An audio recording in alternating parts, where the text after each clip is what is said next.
बिस्मिल्लाहिर्रहमानिर्रहीम। अस्सलाम वालेकुम नाज़रीन। आज मैं सुबह का टाइम है, जल्दी रूटीन से हट के एक वीडियो जल्दी से कर रहे हैं। उसकी वजह ये है कि कुछ काजी फ़ाइज़ ईसा साहब की एक्सटेंशन के हवाले से कुछ बात करनी है और कुछ इस्लामाबाद के जो हालात हैं। पहले इस्लामाबाद के हालात के ऊपर आते हैं नाज़रीन कि इस वक्त पिछले तकरीबन कह लें 10 दिनों से इस्लामाबाद में इंटर होना हो या फिर स्पेशली आपने रेड जोन के एरिया में जहाँ पे 90% से ज़्यादा सरकारी दफातर हैं, मुलाजमीन भी हैं, पब्लिक के भी काम इन्हीं दफातर में होते हैं, उनकी तरफ अगर आपने उस एरियाज़ में आना हो तो चाहे वो नादरा का दफ्तर हेडकोार्टर हो, चाहे वो पाक सेक्रेटरीट हो, ऐसे कोई भी इलाका रेड जोन के अंदर अंदर हो, वहाँ पर आना इस वक्त कह लें कि अज़ाब इलाही बना हुआ है।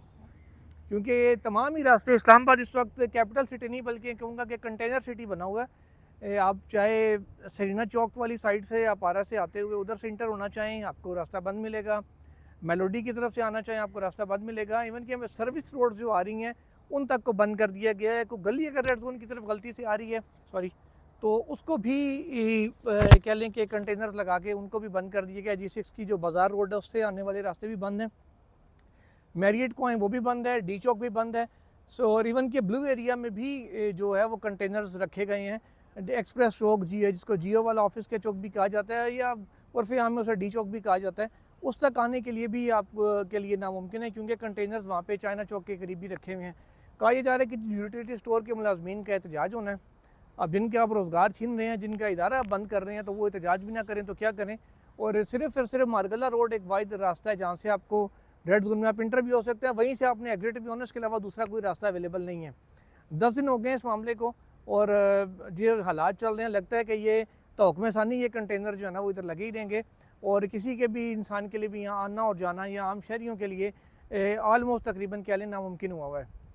बिशारत राजा साहब भी आपको पता होगा कि हम बताते रहे हैं कि वो शिकायत करते नज़र आते हैं कि रास्ते बंद हैं, इसलिए वो सुप्रीम कोर्ट नहीं आ रहे। तभी वो काफ़ी दिन से बेंच का हिस्सा भी नहीं बन पा रहे। अच्छा नाज़रीन, कुछ अर्सा पहले की बात है, एक चाइना के अनिल कपूर साहब निकलते थे, इधर सड़क खुलवा दी, उधर सड़क खुलवा दी, इधर एहतजाज ख़त्म करा दिया, उधर इसका ये ऑर्डर कर दिया, उसका वो कर दिया, जनाब इसको ऐसे करो, उसको वैसे करो, उसको वैसे करो। लेकिन अब पता नहीं वो किधर हैं सारे साहिबान जो एक तरफ कहते थे जी मुजाहिरीन को आने क्यों दिया जाता है, मुजाहिरीन आते क्यों हैं, एहतजाज करें कि ट्रैफिक ना बंद हो, सड़कें ना बंद हो। अब जब गवर्नमेंट ने सारी सड़कें बंद कर दी, अभी तक मुजाहिरीन नज़र नहीं आ रहे सड़कों पे, लेकिन गवर्नमेंट ने सारी सड़कें बंद कर दी हैं। अब ना कोई आपको अनिल कपूर नज़र आएगा, ना कोई जो ना वो अमिताभ बच्चन नज़र आएगा, ना कोई और नज़र आएगा जो सड़कें खुलाता हुआ आपको नज़र आए। अब नाज़रीन आते हैं थोड़ा सा मामला एक्सटेंशन की जानिब। जब से ये बात हुई थी कि आज़म मजीद तारड़ साहब ने मुझे ही यहाँ सुप्रीम कोर्ट के बाहर शॉट देते हुए कहा था ऑन कैमरा कि जनाब चीफ जस्टिस काजी फ़ाइज़ ईसा ने साफ कहा है कि मैं एक्सटेंशन नहीं लूँगा, तो मेरे पे इसको लागू ना करें। वो उन्होंने मना कर दिया है। फिर बार बार उन्होंने ये बात कही, चंद दिन पहले से भी वो ये बात कर रहे हैं कि वो एक्सटेंशन लेने में दिलचस्पी नहीं रखते। साथ ही उन्होंने ये भी कहा था हम जजेस की उम्र बढ़ा रहे हैं। आपको याद होगा मैं हर व्लॉग में तब से एक सवाल उठाता था कि जो भी आइन और कानून होगा वो जजेस के ऊपर लागू होगा अगर इस हवाले से तरमीम होती है तो।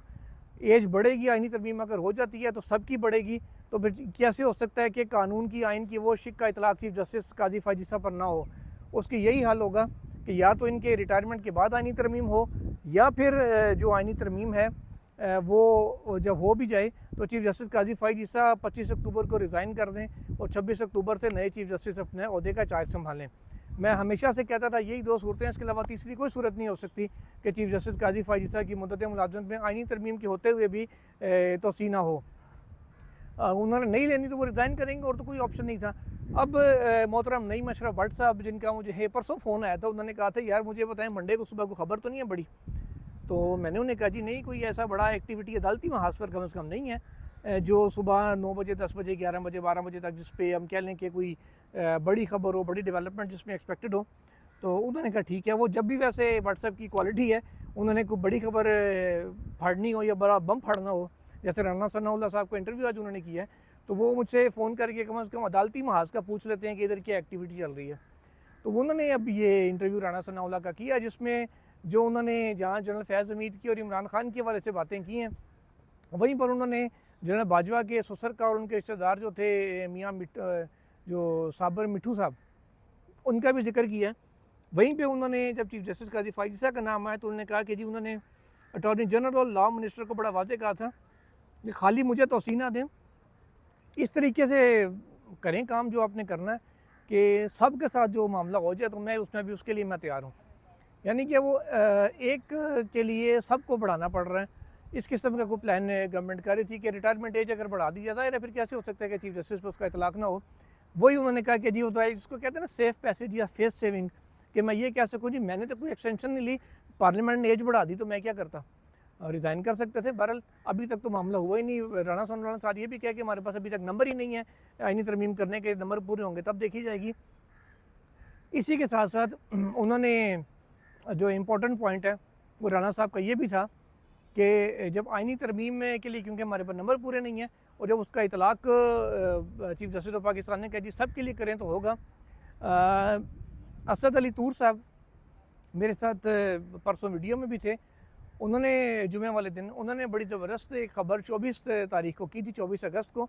उसमें उन्होंने ये स्टोरी रिवील की थी और ख़बर दी थी कि चीफ जस्टिस काजी फ़ाइज़ ईसा ने ये बात कही है गवर्नमेंट को कि आप ओवरऑल अगर सबके साथ करते हैं, सब जजेस की उम्र बढ़ाते हैं, तब मुझे भी एतराज़ नहीं होगा।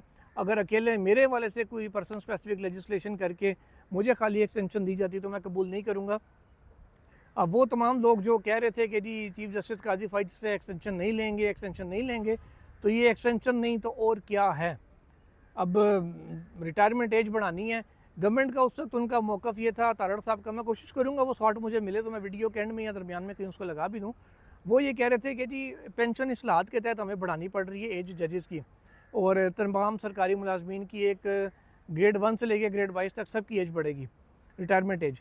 तो बात यह है कि जजेस को अगर आपने कह लें कि 12 लाख तनख्वाह नहीं देनी, 10 लाख पेंशन नहीं देनी, लेकिन 12 लाख 14 लाख तनख्वाह दे देनी है, मराद दे देनी, सारा कुछ देते रहना, तो पता नहीं ये कौन सी इस्लाहत है ख़जाने के ऊपर, ये कितना एक वो इफेक्टिव है, कितना एक इफेक्टिव नहीं होगा, ये फाइनेंस वाले ही बेहतर बता सकते हैं। लेकिन पेंशन इस्लाहत के नाम पर चीफ जस्टिस काजी फ़ाइज़ ईसा को तौसीह देने का एक प्लान था। इसके अलावा उन्होंने जनरल बाजवा साहब को, क्योंकि आजकल सारे ही बड़ा कह लें कि वो इस तरह से पेश कर रहे हैं जैसे उनका सिरे से कोई मामला ही नहीं था, सारा कुछ फैज़ हमीद ने अकेले किया था, तो वो उन्होंने आज राणा सनाउल्लाह ने भी कहा कि जी वो उनसे बड़े बड़े लोग फैज़याब हुए थे, उनके ससुर जनरल एजाज़ अमजद से और साबर मिठू साहब से। उन्होंने कहा कि जी हमारे नून के बहुत सारे लोगों से उनके अच्छे ताल्लुकात थे, और उन्होंने कहते हैं राणा सनाउल्लाह कहते हैं मुझे भी कहा गया कि अगर आपने अपने मुकदमे से बरी होना है, जो उनके पास मंशियात का मुकदमा उनके खिलाफ था, कहते हैं अगर उसे बरी होना है तो उनको जाके सलाम दुआ कर लें। तो उन्होंने कहा जी मैंने इनकार कर दिया कि मैं पहले कभी उनसे नहीं मिला, तो मैं इस मकसद के लिए भी उनसे नहीं मिलूँगा, ये राणा सनाउल्लाह का कहना था। इससे नाज़रीन आप अंदाज़ा लगाएं कि हमारे तमाम ही इदारे किस अंदाज़ में चल रहे थे या चलते हैं या चलते रहे हैं कि आप किसी एक को के रेफरेंस से जाएँ तो वो इदारा आपके ख़िलाफ़, अगर आप किसी के ख़िलाफ़ जा रहे हैं तो वो आपके ख़िलाफ़ केस भी बना देगा, और अगर किसी के हक़ में आप जा रहे हैं तो उसको मक्खन में से बाल की तरह निकाल के बरी भी कर देगा। तो ये इस किस्म की चीज़ें मतलब ये बड़ी परेशान कुन है और हैरान कुन है कि यार मतलब वो लोग जो सिस्टम से बाहर हैं वो कैसे पूरे सिस्टम को मैनिपुलेट कर रहे हैं, पूरा सिस्टम ऑपरेट कर रहे हैं। साथ ही साथ राणा सनाउल्लाह जनरल फैज़ हमीद की तारीफ़ करते भी नज़र आए। वो कहते हैं कि भले उनको टास्क ये दिया गया था कि नून लीग का जो है ना बेड़ा गर्क करें, उनको सत्यानाश करें, लेकिन जिस अंदाज में उन्होंने किया उन्होंने हमें बिल्कुल ठीक पकड़ा। मैंने कि जो की थी सरना सुथरी की थी उन्हें, कि वो अपने काम में बड़े एक्सपर्ट थे, बड़े वो कह लें कि इस तरह के बंदे थे कि जो टास्क उन्हें दिया जाता था उसको वो पूरा करते थे। तो साथ उन्होंने ये भी कहा कि अगर वो एक्सटेंशन रुकवाना चाह रहे थे, आर्मी चीफ़ की तैनाती रुकवाना चाह रहे थे, तो ये फ़ौज के अंदर एक जुर्म है जिसकी जो है ना यकीनन उनको सज़ा मिलेगी। और अगर इमरान खान इसमें मुलविस हुए, उनके साथ शरीक हुए, तो फिर इमरान खान को भी सज़ा मिलेगी, और अगर वो ना हुए तो फिर तो सवाल ही नहीं पैदा होता कि इमरान खान को इस हवाले से सज़ा मिले। तो राणा सनाउल्लाह की ये गुफ्तगू थी जो मैंने कहा आपसे शेयर कर दूँ, और साथ ही साथ ये भी बता दूँ कि वो जो कह रहे थे साहब कि मुझे एक्सटेंशन नहीं चाहिए, और मैं हमेशा ये कहता था, सदीक जान के साथ भी मैंने कहा, उन्होंने कभी ओपन कोर्ट में नहीं कहा कि मैं 25 अक्टूबर को रिज़ाइन करूँगा, मैं एक्सटेंशन नहीं लूँगा, लेकिन वो कहीं आपको ये बात करते नज़र नहीं आ रहे। अलबत्ता उनके लोग ज़रूर ये कह रहे हैं कि जी मैं वो एक्सटेंशन नहीं ले रहे, वो एक्सटेंशन नहीं ले रहे। उन्होंने अपने मुँह से आज तक नहीं कहा, इसलिए मैंने भी कभी दावा नहीं किया था कि वो एक्सटेंशन नहीं लेंगे। मैं अभी भी अपनी बात पर कायम हूँ कि वो उन्होंने एक्सटेंशन लेनी है, चाहे वो आईनी तरमीम की सूरत में हो, चाहे वो किसी और सूरत में हो, लेकिन वो इस चीज़ में इंटरेस्टेड ज़रूर हैं। बाकी दूसरी वीडियो में इंशाल्लाह पूरे बेंच के साथ हाज़िर होंगे। तब तक के लिए अल्लाह हाफ़िज़।